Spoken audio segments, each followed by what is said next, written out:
नमस्कार, मैं हूं आपके साथ विभा उपाध्याय और आप देख रहे हैं देश का पहला समझाने वाला बुलेटिन। खबर तो समझिए। लोकसभा चुनाव से पहले एक बार फिर INDIA गठबंधन में नीतीश कुमार को पीएम पद के सबसे बड़े दावेदार के तौर पर पेश करने की कवायद अब तेज हो गई है।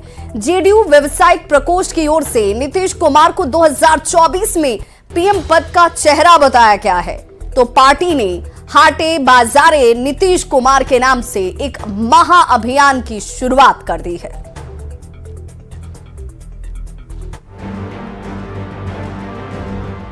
लोकसभा चुनाव 2024 जैसे जैसे नजदीक आ रहा है, राजनीतिक सरगर्मी बढ़ती ही जा रही है। हाल ही में 3 राज्यों में कांग्रेस की करारी हार के बाद एक बार फिर से जेडीयू में इस बात की सुगबुगाहट तेज हो गई है और 2024 के चुनाव में बीजेपी के खिलाफ नीतीश कुमार ही सबसे दमदार चेहरा हो सकते हैं और इसको लेकर जेडीयू में नीतीश कुमार के लिए बैटिंग भी शुरू हो गई है। अभी भी एक पोस्टर आपको हम दिखा रहे हैं जो व्यवसायिक एवं उद्योग प्रकोष्ठ के द्वारा लगाया गया है और इसमें साफ बताया गया है कि हाटे बाजार नीतीश कुमार 2024 में देश मांगे नीतीश कुमार। मतलब जो कार्यकर्ता हैं वो चाहते हैं कि नीतीश कुमार 2024 में देश की बागडोर संभालें और प्रधानमंत्री का पद को सुशोभित करें। ये कामना है जदयू के कार्यकर्ताओं की। बात सिर्फ पोस्टर तक ही सीमित नहीं है। जेडीयू अब हाटे बाजार नीतीश कुमार के नारे से आगे अब पार्टी एक महाअभियान चलाने जा रही है, जिसमें मुख्यमंत्री नीतीश कुमार के द्वारा बिहार के विकास के लिए किए गए काम को जनता के बीच गिनवाएगी। जेडीयू व्यवसायिक प्रकोष्ठ के नेता व्यापारियों के बीच जाकर नीतीश कुमार को लेकर फैलाए जा रहे भ्रम के जाल तोड़ेंगे और बीजेपी के दुष्प्रचार की भी पोल खोलेंगे। व्यापारियों में भ्रम की स्थिति रहती है, वैश्य समाज में कुछ तत्व उनको भ्रमित करते रहते हैं। तो नीतीश कुमार का काम बिहार में जो उन्होंने किया है, अमन चैन का माहौल दिया है और वो यहाँ बिजली सुनिश्चित किए हैं, इंफ्रास्ट्रक्चर सुनिश्चित किए हैं। ये हमें उन लोगों को समझाना है कि जब नीतीश कुमार हैं, नीतीश कुमार काम कर रहे हैं, तो हमें नीतीश कुमार जी को ही वोट देना है और भ्रमित नहीं होना है। इस अभियान के दौरान किया क्या जाएगा? जो भी आपके जो कार्यकर्ता हैं जब जाएंगे जिला जिला तो करेंगे क्या? इन लोगों को 5 बातें बताई जा रही है। नीतीश कुमार जी के 18 साल का काम, संगठन की महत्ता, भाजपा का भंडाफोड़, विपक्षी एकता की धुरी बनकर जो नीतीश कुमार उभरे हैं उसकी सफलता का ये, और बिहार को क्या फायदा होने वाला है इस कार्यक्रम से, इनको व्यापारियों तक पहुंचाना है। जेडीयू के अभियान से अलग 19 दिसंबर को दिल्ली में INDIA की महत्वपूर्ण बैठक होने वाली है। बैठक में नीतीश कुमार की भूमिका को लेकर चर्चा काफी तेज है। जेडीयू आरजेडी के अलावा अब समाजवादी पार्टी के नेता भी मानते हैं कि नीतीश कुमार में वो सभी गुण मौजूद हैं जो INDIA को लीड करने वाले नेता में होनी चाहिए। तो आपको लगता है कितनी काबिलियत है कि वो बागडोर संभाल सकते हैं 2024 के इंडिया गठबंधन का? हाँ, बिल्कुल संभाल सकते हैं। मैंने पहले बताया ना, जो हमारे राष्ट्रीय अध्यक्ष हैं वो लोग फैसला लेंगे और फैसला जो है सकारात्मक होगा, अच्छा होगा, देश के हित में होगा, प्रदेशों के हित में होगा। 5 बिंदुओं को लेकर जेडीयू एक महाअभियान चलाने जा रही है, जिसे हाटे बाजार नीतीश कुमार का नाम दिया गया है, जिसकी रणनीति को लेकर पार्टी कार्यालय में हुई बैठक में अभियान से जुड़े लोगों को एक-एक चीज की बारीकी से जानकारी दी गई है। न्यूज़ 18 के लिए पटना से संवाददाता धर्मेंद्र कुमार के साथ आनंद अमृतराज की रिपोर्ट। तो 19 दिसंबर को दिल्ली में INDIA गठबंधन की 4थी बैठक होने वाली है, लेकिन बैठक से ठीक पहले इस पर सियासत जो है वो बेहद तेज हो गई है। INDIA के लीड चेहरे को लेकर बयानबाजियों का दौर भी जारी है। सुनिए क्या कुछ कहा नेताओं ने। नीतीश का इनिशिएट किया हुआ है और सब लोगों को एक जगह लाने में उनकी अहम भूमिका रही है, तो निश्चित रूप से अगर बैठक सफल होती है और बैठक पर कहीं ना कहीं सहमति बनती है, कंसेंसस बनता है आगे चलने का, कैसे चलने का, तो हम समझते हैं एक बड़ी बात होगी हमारे लिए भी, हमारे पार्टी के लिए और हमारे नेता के लिए भी। कौन सा गठबंधन? कौन सा गठबंधन?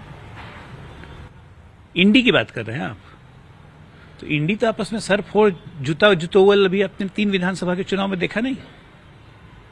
इंडी का क्या हाल है? परसों ममता दीदी का स्टेटमेंट नहीं सुना? इंडी का क्या हाल है? इंडी बचा कहाँ है?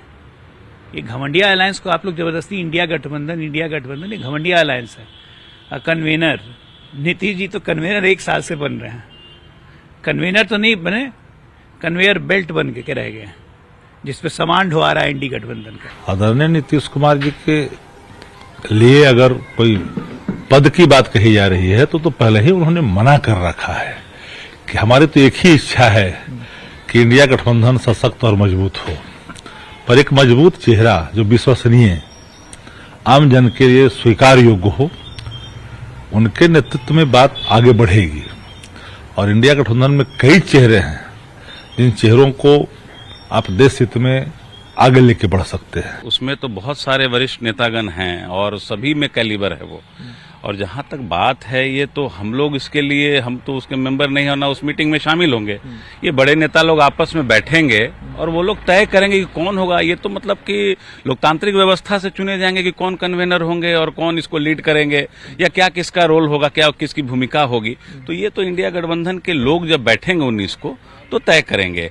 और निश्चित रूप से मैं कहता हूं कि बहुत सारे उसमें वरिष्ठ लीडर हैं नीतीश जी के साथ साथ, सब में वो मादा है कि वो लीड कर सकें।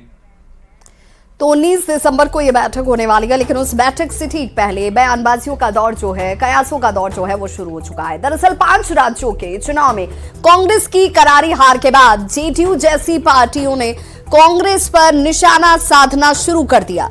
बीजेपी की जीत के लिए कांग्रेस को जिम्मेदार ठहराया था। हार के बाद कांग्रेस ने INDIA के सहयोगी की 6 दिसंबर को होने वाली बैठक को रद्द कर दिया था, जिसे लेकर अब सवाल लगातार खड़े हुए। हालांकि अब 19 दिसंबर को वो बैठक तय की गई है, जिसमें मुख्यमंत्री नीतीश कुमार भी पहुंचने वाले हैं, जाने वाले हैं। महागठबंधन के नेता नीतीश कुमार को PM मटेरियल बता रहे हैं। एक बार फिर से जेडीयू नेता जो हैं, वो नीतीश कुमार के चेहरे को आगे बढ़ाने में जुट गए हैं। नीतीश कुमार के 18 साल के शासन को बार बार गिनाया जा रहा है। नीतीश की सुशासन वाली छवि का जिक्र जो है वो जेडीयू की तरफ से बार बार किया जा रहा है। ये बताने की कोशिश की जा रही है कि नीतीश कुमार विपक्ष में सबसे ज्यादा अनुभवी नेता हैं। नीतीश को गठबंधन का चेहरा बनाने से इस INDIA गठबंधन को फायदा हो सकता है। हालांकि नीतीश कुमार का यह कहना है, और एक बार नहीं कई बार उन्होंने ये बात कही है कि उन्हें किसी पद की कोई लालसा नहीं है, कोई इच्छा नहीं है। वो अगर इस मुहिम में जुड़े हैं तो बस ये चाहते हैं कि सभी बीजेपी के खिलाफ जो हैं वो एकजुट हो जाएं। देखना होगा कि 19 दिसंबर की बैठक में क्या निकलता है, क्योंकि ये बैठक 19 दिसंबर को जो होने जा रही है, उस बैठक में पहुंचने वाले चेहरे कौन होंगे, बैठक में किस बात पर सहमति बनती है। वहीं बीजेपी सांसद सुशील कुमार मोदी की अगर बात करें तो सुशील कुमार मोदी ने कहा कि विपक्ष की चौथी बैठक जो होने वाली है वो बैठक फ्लॉप होगी। सीएम नीतीश के लिए अब संभावनाएं जो है वो शून्य है। चाय पार्टी और फोटो सेशन के अलावा यहां और कुछ होने वाला नहीं है, कुछ मिलने वाला नहीं है।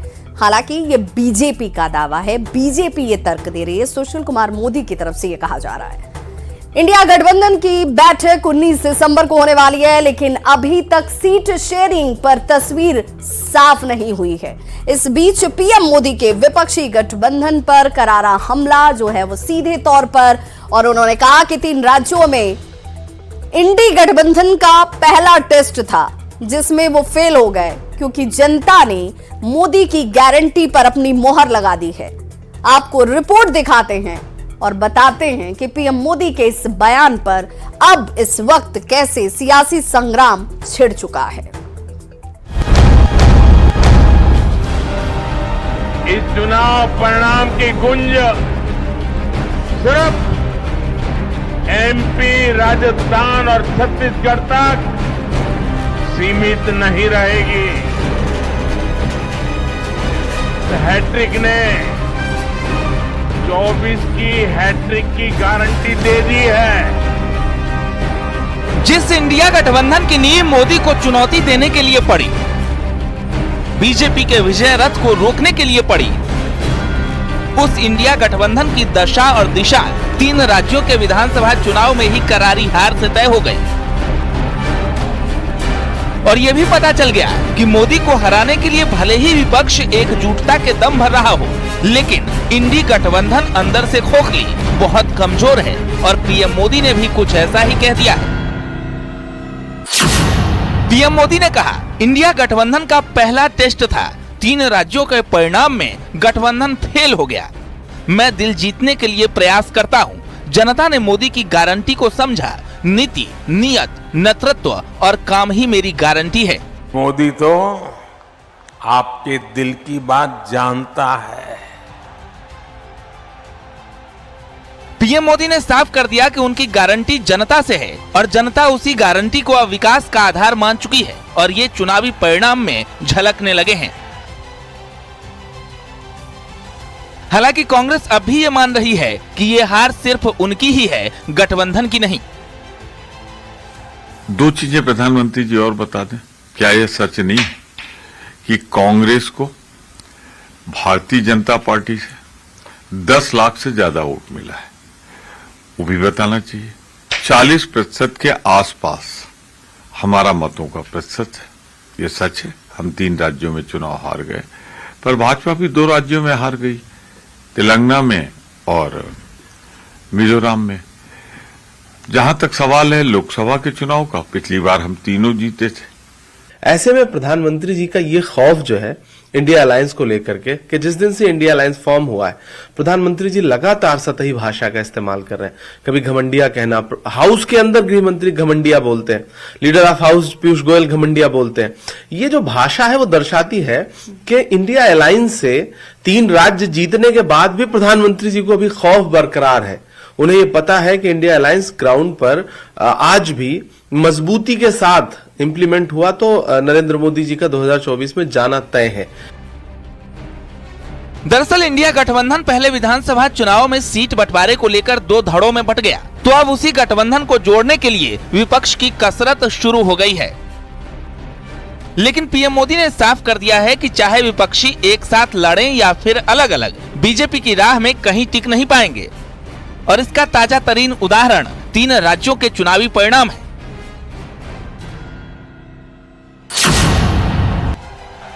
खैर, 2047 तक विकसित भारत के लक्ष्य पर पीएम मोदी आगे बढ़ चुके हैं और इसी दिशा में वो विकसित भारत संकल्प यात्रा भी चला रहे हैं, जो पूरे देश में अब नई मिसाल कायम कर रहा है।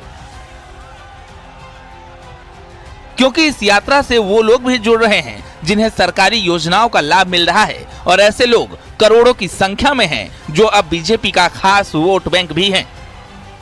Bureau report, news 18। मोदी की गारंटी है कि देश का कोई भी गरीब परिवार भूखा नहीं रहेगा।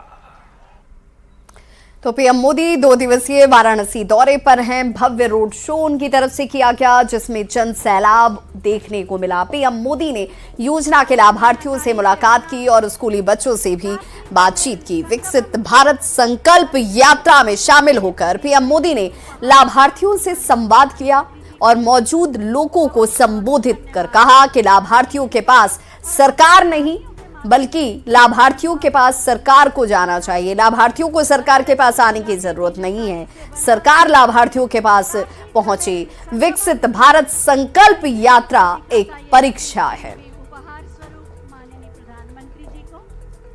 बहुत बहुत धन्यवाद। मेरे परिवारजनों, तमिलनाडु से काशी आने का मतलब है महादेव के एक घर से उनके दूसरे घर आना। तमिलनाडु से काशी आने का मतलब है मदुरई मीनाक्षी के यहां से काशी विशालाक्षी के यहां आना। दरभंगा के प्रसिद्ध श्यामा मंदिर में बलि देने पर रोक के धार्मिक न्यास बोर्ड के फैसले पर लोगों में जबरदस्त आक्रोश देखा जा रहा है। कई संगठन अब इसके खिलाफ एकजुट हो चुके हैं। न्यास के अध्यक्ष अखिलेश जैन का पुतला जलाया गया, लोगों की तरफ से नाराजगी जाहिर की गई, बैठक की गई और मिथिला संस्कृति संरक्षक समिति का गठन किया गया। बलि प्रथा पर रोक को साजिश के तहत मिथिला संस्कृति की परंपरा से खिलवाड़ का आरोप लगाया गया है। साथ ही फैसले के खिलाफ चरणबद्ध आंदोलन का ऐलान कर दिया गया। 25 दिसंबर को गांव-गांव से हजारों लोग इस प्रदर्शन में शामिल होंगे।